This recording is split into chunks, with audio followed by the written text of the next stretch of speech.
Welcome. Today we have Philips model XC8347. This is vacuum cleaner after water damage. I will show you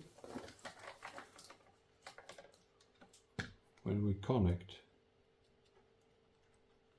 the power supply.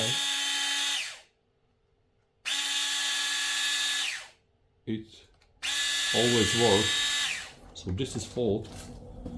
What we need to do, we need to replace this MOSFET and then it should work properly. So let's repair this device.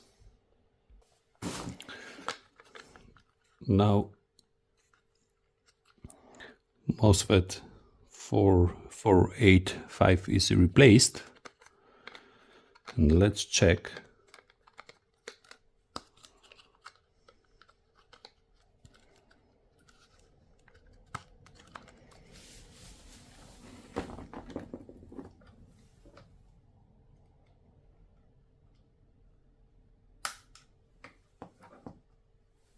Now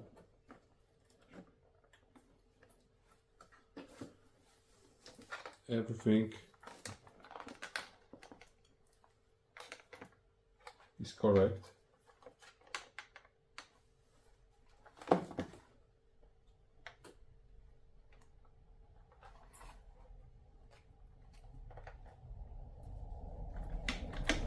So thank you for watching. Don't forget to subscribe. Until the next time.